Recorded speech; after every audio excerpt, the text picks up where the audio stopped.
Greetings, Taku Faithful. Thank you for joining me again this week. Once again, it's Larry Williams, OAW Commander-in-Chief, and I'm here to bring you all my review of the Season 2 premiere of Da Vinci's Demons right here on Otaku Assemble! Weekly, and finally here to kick off my Da Vinci Demons Season 2 episode reviews. And this is my review of Season 2 Episode 1 entitled The Blood of Man. Now, general thoughts on the premiere. Bit of a mindfuck in this premiere. I can honestly say that for the most part, I wasn't expecting everything that I wasn't expecting the events that took place in the episode to really play out the way they did. Now, granted, I do like how we pick up right where we left off with Season 1, and we get the ball rolling on what's going to be happening in Season 2 because they've already started setting up for some of the main and supporting story arcs going on in Season 2, but just the way, I'm talking about the majority of how this whole thing played out. I'm talking about from, first off, the opening, the teaser we got in the opening scene. That was the first mindfuck. I'm like, what the fuck is going on here? Second, just with the chaos that ensued in Florence after the Pazzis conspiracy. Just the whole way that played out. Number 3, Leonardo's persistence in saving Lorenzo. I'm surprised. Just the way he went about it, which I'll discuss in further detail. 4, Riario, and him going after the basilisk, and then of course 5 being the vision that we closed the episode out on, the hallucination that Leo saw at the end of the episode. So all 5 of those things, major mindfucks, and I will discuss each one in further detail throughout this review. So the first thing, let's go ahead and let's talk about the opening scene. I'm conflicted with the opening scene, and this is the main reason for that. I've seen multiple films, multiple television shows, multiple stories, what have you, where they do the the future scene where it's pretty much you get the ending before you get the beginning, so it kind of teases you to, okay, this is where our characters are as of this point in the story, and so we're going to take you back to see how they got to that point. And the thing is, some narratives are able to pull that off very effectively. And I'm not arguing that they aren't doing that with this season. But the reason why I feel conflicted about the whole thing is because now the suspense, some of the suspense is gone. Remember what happened with that opening scene? We're seeing pretty much this public execution taking place with Leo and Riario, right? And of course, they've already made it to the continent and whatnot, and they're pretty much at the mercy of this tribe. And then what happens? Right before we jump back to Florence, it says 6 months earlier. So the reason why I'm conflicted is because just from that scene, we already know, okay, Leo and Riario are going to live for the next 6 months. They're going to make it to that moment. So yeah, now the suspense about anything that happens with them up to that point is gone. When Leo was on his deathbed, more or less, flipping out and shit during the blood transfusion, I wasn't worried about Leo at all. The suspense was gone. And don't give me that, oh, well, Larry, clearly you know that Leo isn't going to die in the series because Da Vinci grows old and does all this magnificent artwork and all this stuff. Hold your fucking horses. This is historical fiction. They've already teared away from some of the historical events that's taken place at the time of the series. So there's no telling that they're going to hold true to all of that. So I know that clearly Da Vinci lives long after the events of this series. But what I'm saying is, given that it's historical fiction, the writers can take this anywhere they want to. And they're well within their creative liberty to do so. But what I'm saying is, giving us that future scene to start off the season, good teaser, but it does lose some of the suspense. That's all I'm saying. Feel free to agree with me or disagree with me if you want. That's where I'm going to leave it at that. So the second thing I want to talk about is the chaos that ensues after the conspiracy. I'm still shocked to see how that whole thing played out. First thing I'm surprised by, but this is a good thing. Clarice. I loved Clarice in this episode. I love how she was able to step to the plate, how she was able to, sort of hold the helm, sort of, just hold everything together in Lorenzo's absence. I dug that.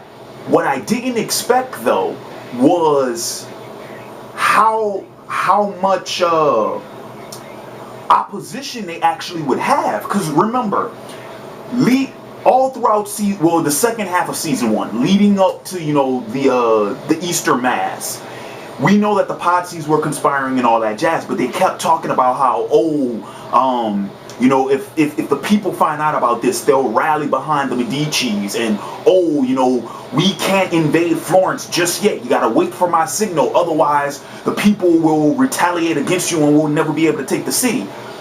However, they were able to raise a small fucking army. And this is the thing that has me mind fucked about the whole thing. They kept saying that, we have to make sure Lorenzo's alive and we have to make sure he gets back here because then everything will be okay.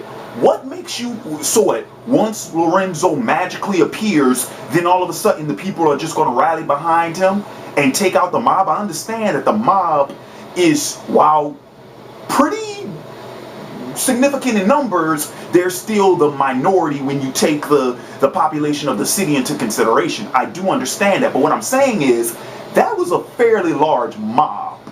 And what people are they talking about?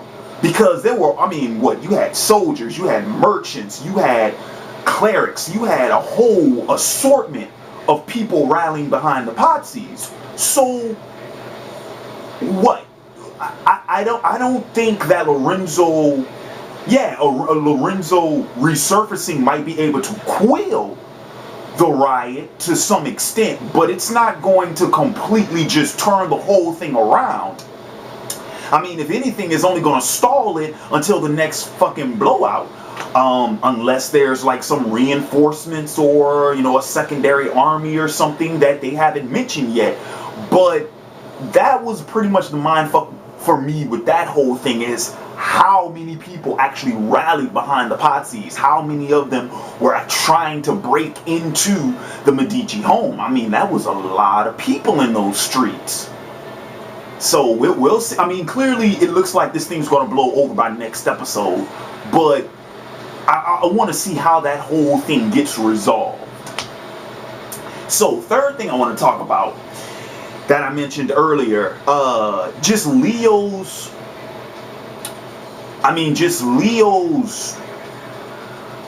his all-out attempts to save Lorenzo.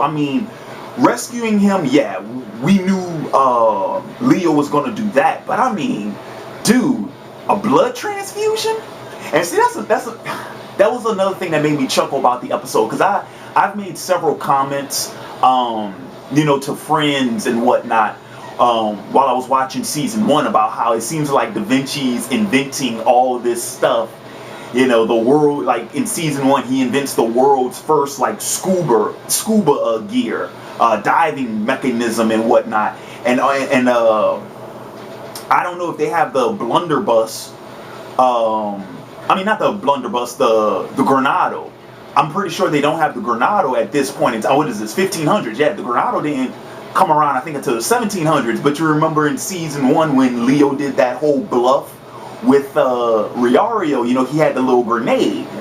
That's the fucking Granado. You know what I'm saying? That's the first grenade. So yeah, and so I guess in this episode he performs the world's first blood transfusion, or at least second, because he did mention that his studies were based off of someone else.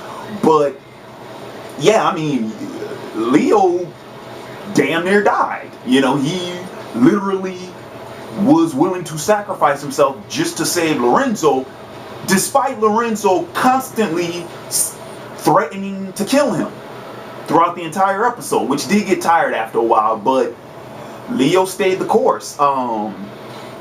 And of course, we found out towards the end of the episode the consequences for that, which I will say, for me, was one of the highlights of the episode, because they keep reinforcing this theme that they slowly laid the groundwork for halfway through season 1, and then in that second half of season 1 is when they really started to nail that theme home. And that's just this: it's Leo's duality.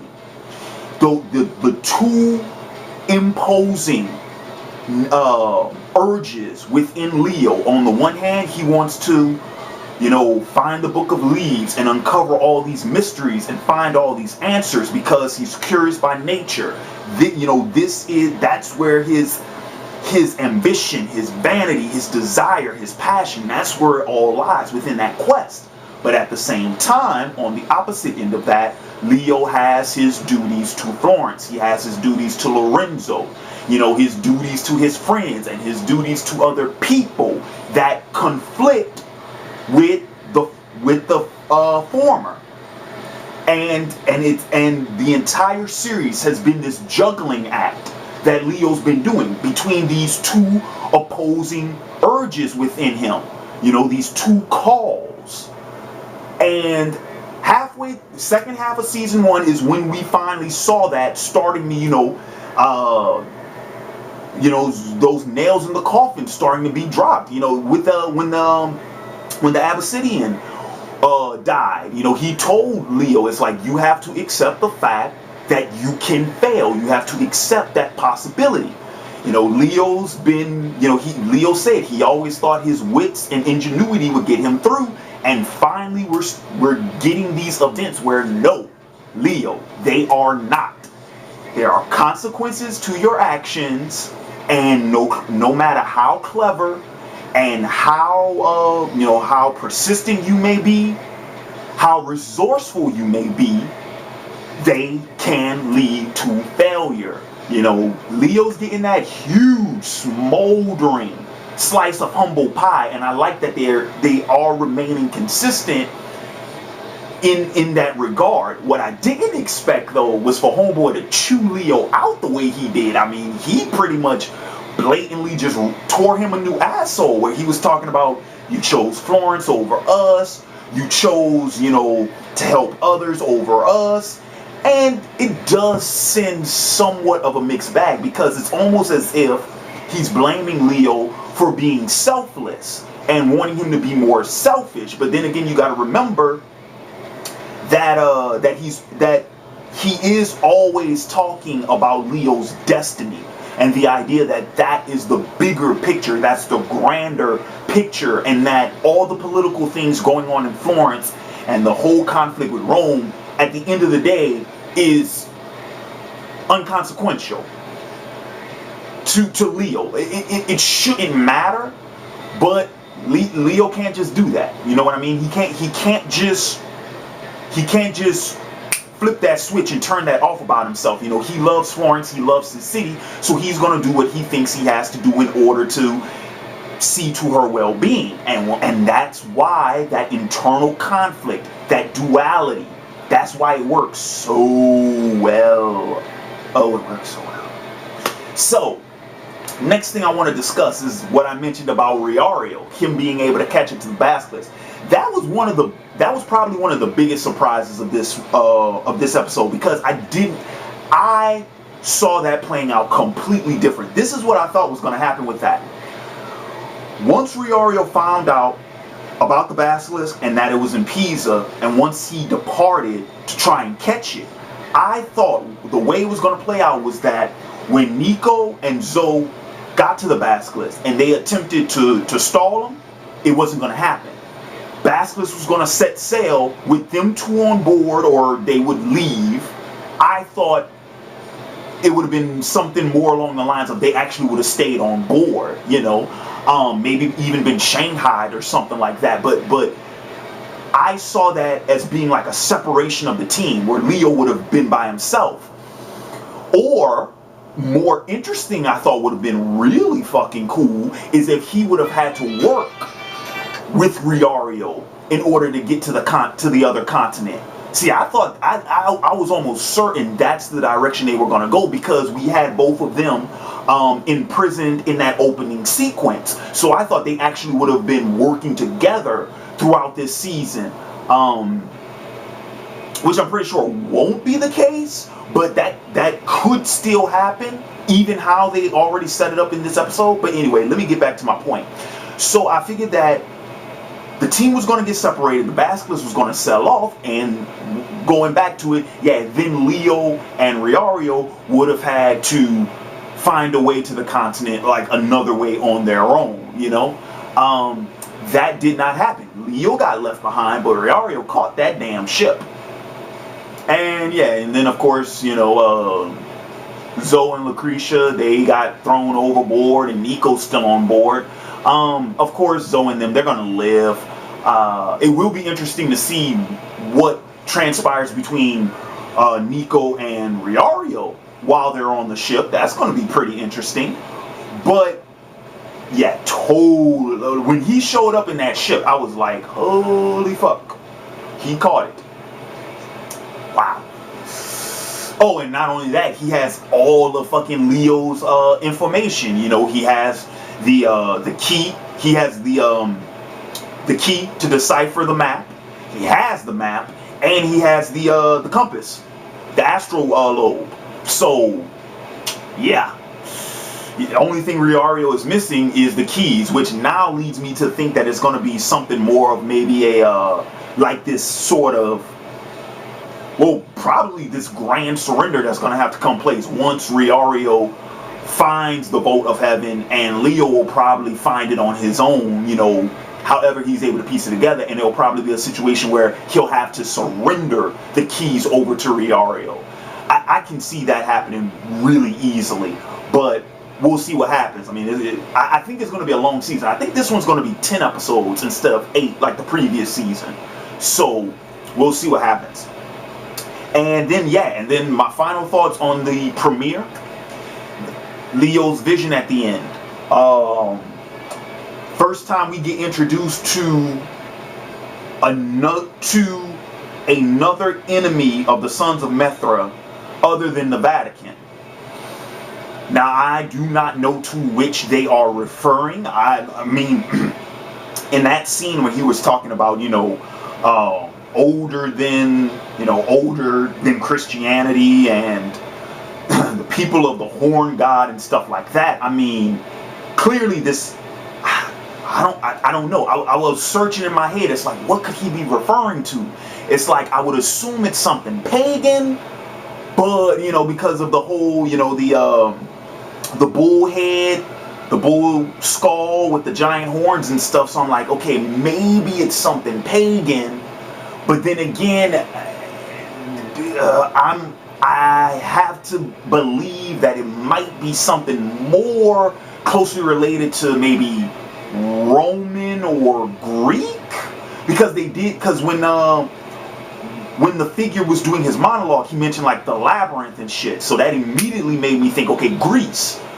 But I have no clue what that could be referring to, and who knows? It could end up being it could be something that, you know, the writers made up for the show. It might not have any reference to anything historical or anything, you know, any pagan religion or any occult practice or anything like that. Maybe this is something new, but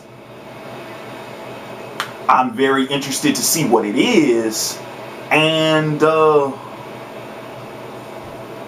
once again, really surprised that we're getting this info now. Granted, of course, it is to foreshadow and to set up for this season, but I don't think they ever mentioned or referenced or hinted at it in season 1 at all. I don't even think it was even, I don't think it was mentioned at all. So who knows?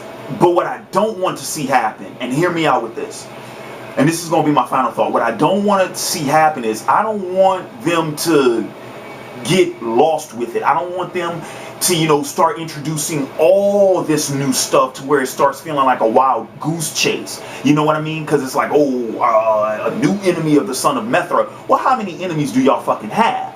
How many, different, secret societies and, just how much of that territory are they going to dwell into? Season 1 was pretty linear for the most part. And it seems like, I don't know. I just don't want them to throw in so much stuff that it starts getting hard to keep track of or convoluted or anything like that. You know what I mean? Because, like I said, love the series. Damn good fucking premiere, and everything going on in the story so far seems to hold up. So let's stay on the right track. So anyway, that's going to wrap up my thoughts on the season 2 premiere of Da Vinci's Demons. In the comments below, let me know your thoughts both on this episode, and let me know what you guys think about some of the questions I posed in this review, as well as some of your speculations, expectations, and predictions for later on in the season. Leave all of those in the comments below. So keep an eye out tomorrow for my Advice Corner video. And with that being said, this has been Larry Williams, OAW Commander-in-Chief, signing off, and until next time, peace.